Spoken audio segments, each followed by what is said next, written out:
This video is on the role of DNA and RNA in protein synthesis. And what we're really going to look at here is this process at the top right of transcription and translation.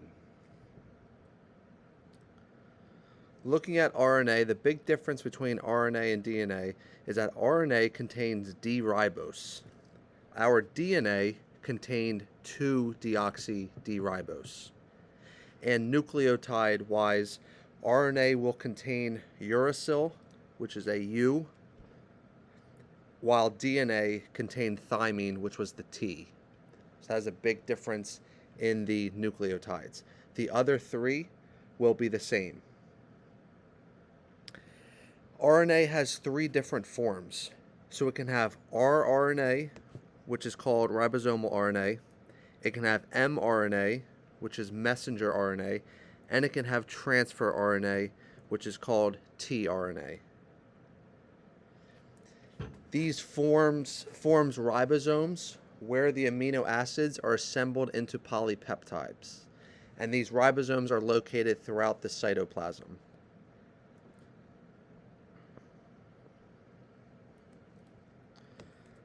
So looking at this process of going from DNA to RNA to finally forming a protein, these are the two really important processes here. So the issue and why we need these processes is because your ribosomes are located outside of the nucleus. And the DNA never leaves the nucleus. So somehow we need to get from the DNA, which is in the nucleus, to the ribosomes, which is outside. And that's where our RNA comes into play, specifically our messenger RNA. So the messenger RNA carries this info, this genetic code, we call it, that's encoded inside of the DNA to the ribosomes outside of the DNA. And then that's where the protein synthesis will take place.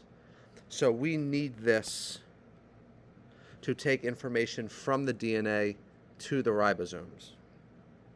So here are the two processes that we will look at in detail: transcription and translation. So transcription, this is the process to build your messenger RNA. So during transcription, a gene is copied as a complementary single-stranded mRNA. For translation, you are actually outside of the nucleus now. You're at your ribosomes, and this is where the mRNA serves as a template for assembling the tRNAs. And these tRNAs will carry your amino acids to something that will help them read of what they actually are. So they take it to what's called an anticodone loop, which we will explain later on in the video. So here's your flow. You're in the nucleus. You have your DNA strands here. Through transcription, it will become an mRNA. That will carry it outside of the nucleus. And then through translation and using tRNAs, we will build our proteins.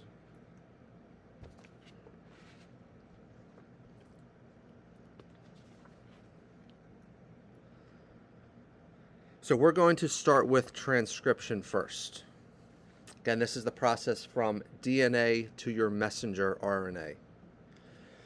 So when a protein is required by a cell, we say that the gene is expressed. Now, our cells, let's take a brain cell and a muscle cell. They are different from each other. Why are they different from each other? Because they express different genes.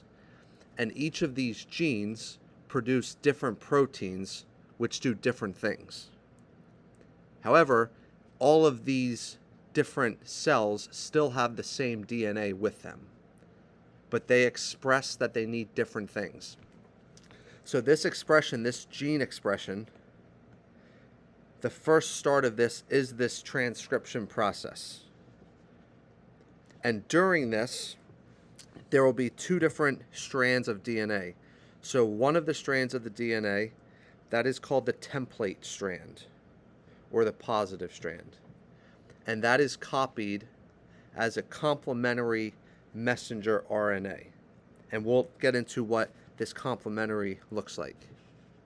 Your other DNA strand, this is your non-copied strand. That's called your coding strand or your negative strand.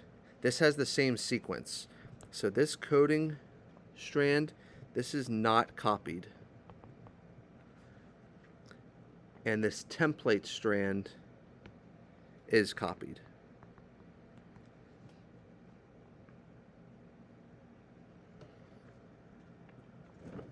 Okay, so there are your two different strands labeled there. And you can see your DNA is kind of unraveling there, or unzipping. And that's part of the process of transcription.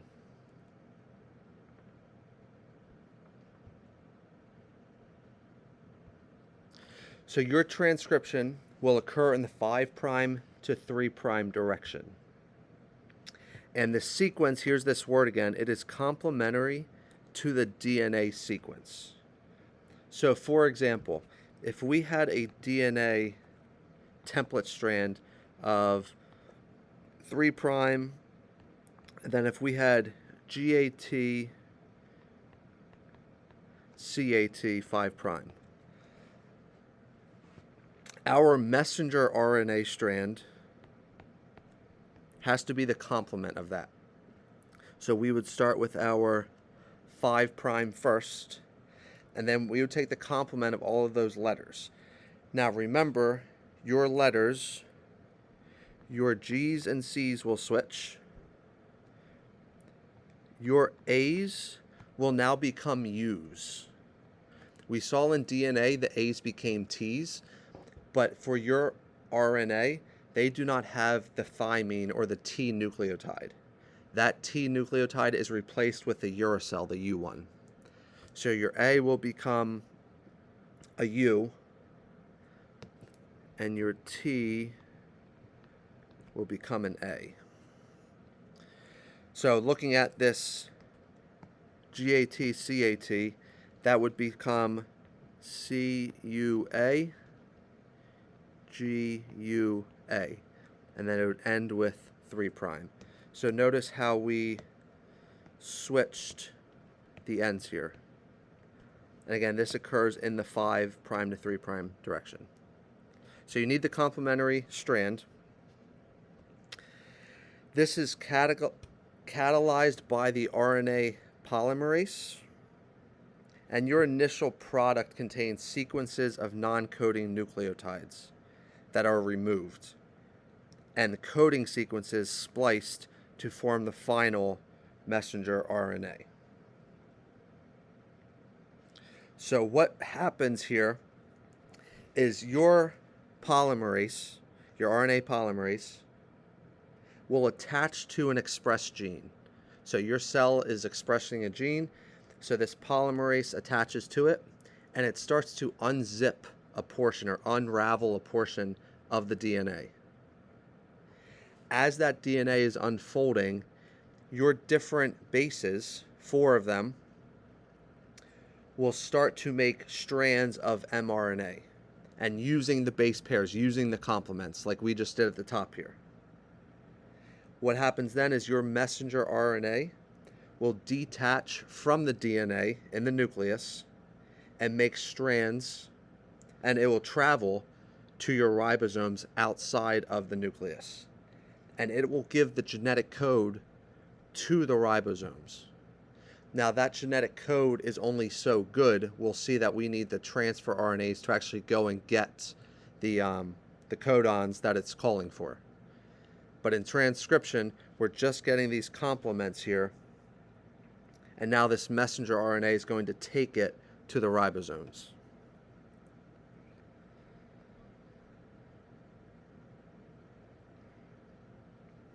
So question here, what are the 3 types of RNA? Which type of RNA is a component of the ribosome?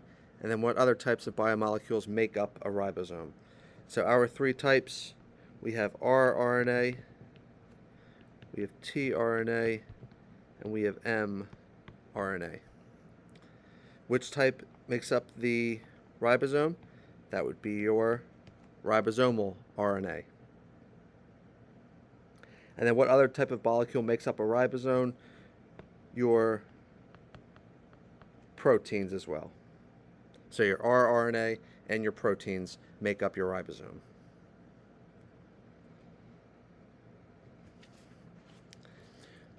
Again, the reason we need transcription is because the DNA is in the nucleus and our ribosomes are outside the nucleus. So we need these messenger RNA to take the genetic code to the ribosomes.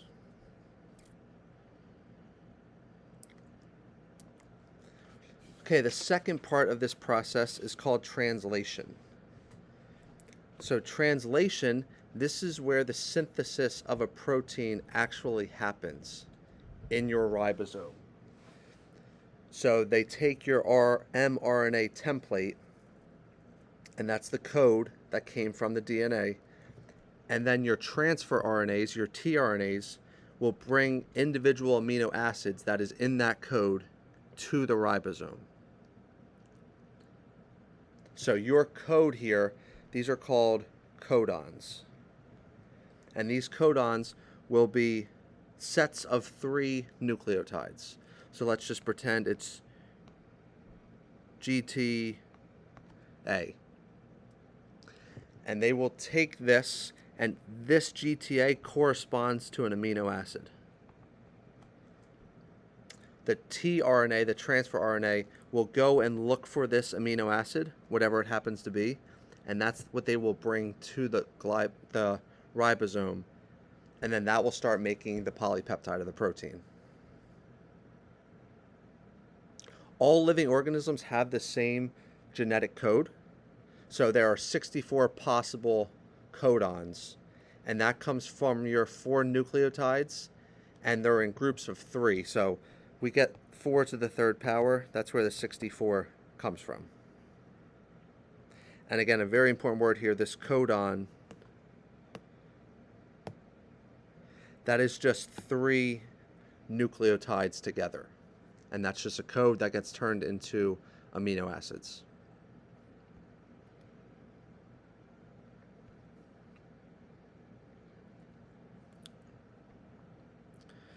So again, we will have 3 different nucleotides here. So you have one nucleotide here, either U, C, A, or G. Your second nucleotide, again, it's the same 4 nucleotides, and your 3rd nucleotide. And then through all those different combinations, we get our 64 different types here. These codes then, which I'm highlighting in orange, all of these different codes, I'm not going to highlight all of them, but all 64 of them correspond to a amino acid, which I am highlighting in pink now. Notice that for these amino acids have more than one codon. And it typically varies in your 3rd nucleotide. So you can see, like for PHE, for example, they both have U's to start. It's the 3rd one that's different there.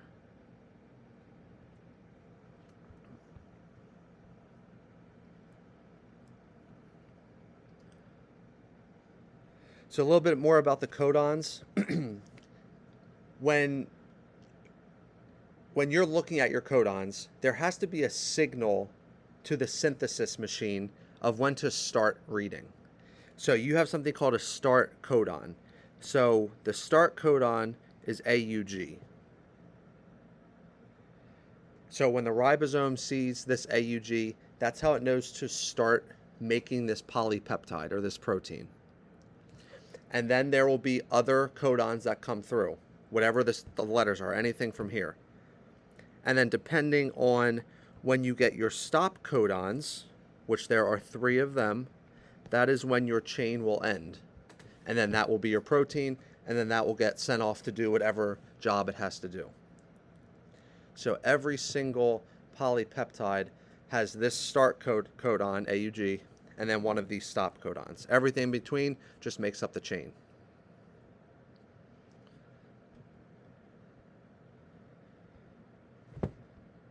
So here is your basic flow. So again, we start in the DNA template strand, and through transcription, we are looking for those base pairs or those complements. Base pairs, also called complements. And we're just switching letters however we have to. And we said before that that is A to U, G's and C's, T's to A's. After you get your base pairs, which I am highlighting in pink here, that will be in groups of 3. So each 3 nucleotides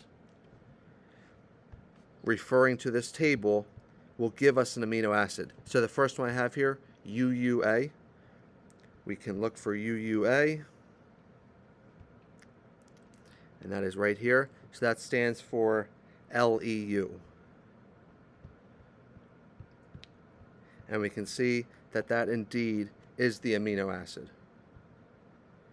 And then the next 3, which I'll box off in blue, we would refer to the table, and that would be amino acid HIS, H-I-S.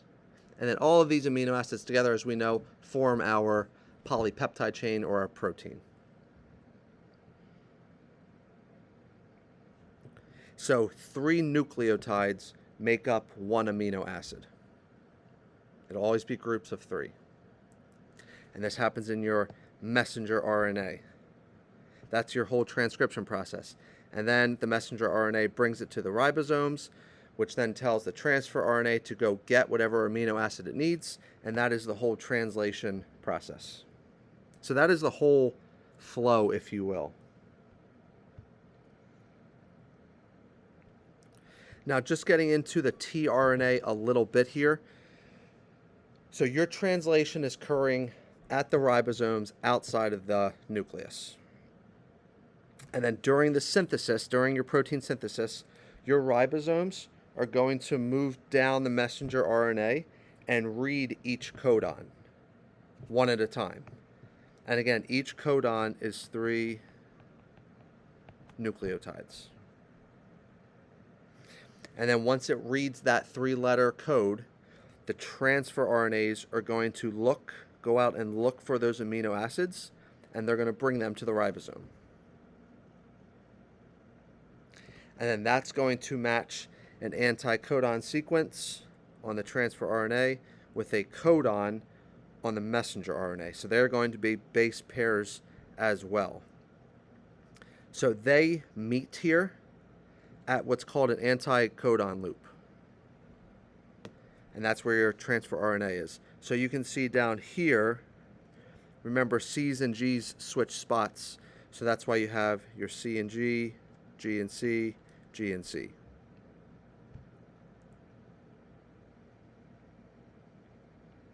Your transfer RNA is bringing all of the amino acids it needs to form the to form the protein.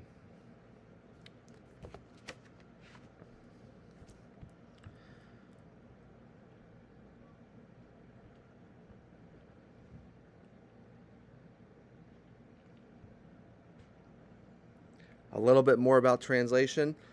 Your transfer RNA brings this is your AUG. That is your start codon, methionine. So that's what always brings your start codon. And then your transfer RNA will bring other amino acids depending how long the chain is for this polypeptide. An amidation reaction will occur between your amino acids, depending how many you have again, to join them together in your long polypeptide chain. And then after it joins them, your ribosome will move down the messenger RNA for another transfer RNA, which will bring another amino acid, and the process will just keep going until your stop codons are read. One of the 3 are read. Once that stop codon is read, the polypeptide is released, and like we learned in the other videos, that's going to fold in some way whatever is better, secondary, tertiary, and quaternary structure.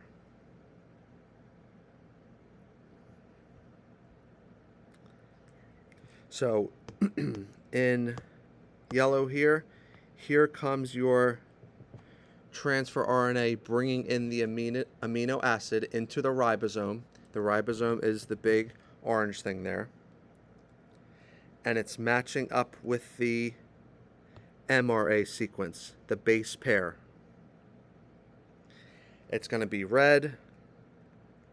Then it's going to be attached by an amidation reaction.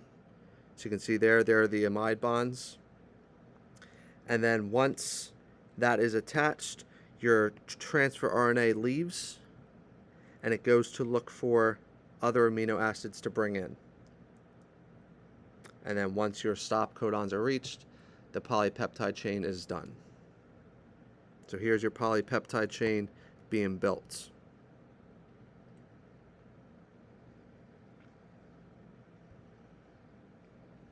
So this question says, indicate firstly the anticodons on the 4 transfer RNAs, the order of the nucleotides on the tRNA molecules, and then what amino acid sequence is formed. So here are your mRNA codons, 5 prime, all those nucleotides, and then 3 prime. So we are looking for base pairs here. We are looking for the complement. So for our tRNA anticodons, we're going to switch the 5 prime and 3 prime, and then we're just going to look for our base pairs. So everywhere we see a G, we're putting a C, so on and so forth. So this would be C, C, a U becomes an A. And I'm splitting this up into groups of 3 because remember, each codon is groups of 3. So our next pair would be, well, we have to end at 5 prime.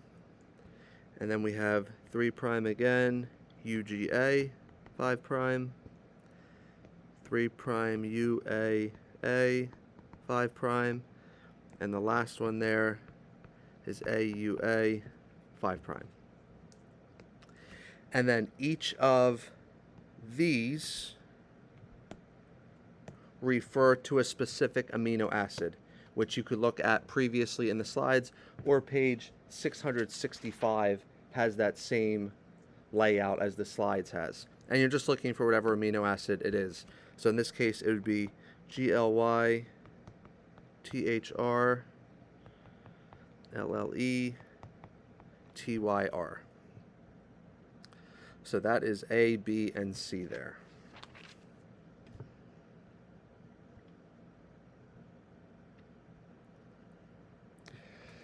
Genetic mutations. So any permanent change in the nucleotide sequence of a gene that affects the primary structure of the protein is a genetic mutation.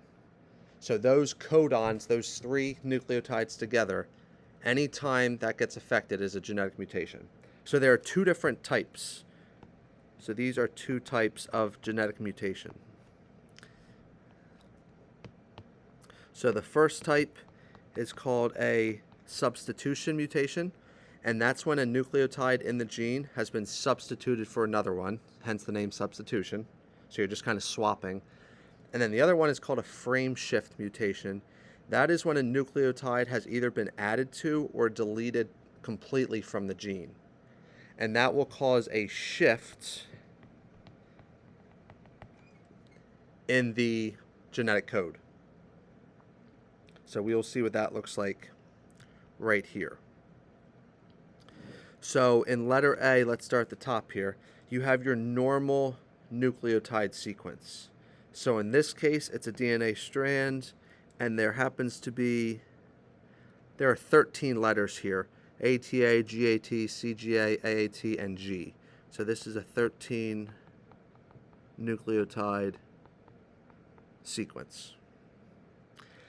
After the transcription process happens, you have your messenger RNA with your complements. So notice how everything changes. This is your transcription process. And then we get our codons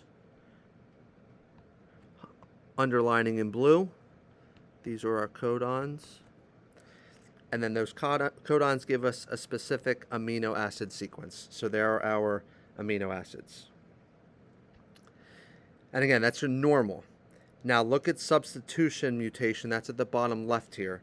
In substitution mutation, something replaces or something substitutes in for something. So in this case, highlighted in pink, we have a T replacing a G. So where at the top in our normal nucleotide, we had a G, which I'm highlighting in pink right now, we now have a T there. So obviously your transcription process will change that. Instead of G to a C, we're going from a T to an A, which then this codon tells me that this amino acid is ASP. It's not ALA like it was before. So just by replacing one nucleotide, you're replacing the entire amino acid, which will make a different protein. That's substitution mutation. Your frame shift mutation is when you are deleting or adding something. So in this case here, we are completely deleting. Let me use a different color. I'll use purple. We are completely deleting the G. So the G that I'm highlighting, it still looks like pink, but the G that I'm highlighting in purple, that's deleted. And what happens is everything shifts down and to the left. So everything shifted down here.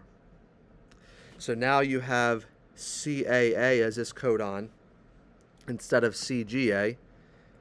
So through transcription, this codon is GUU, and now the amino acid is VAL instead of ALA. So again, it is a mutation, it changes it completely.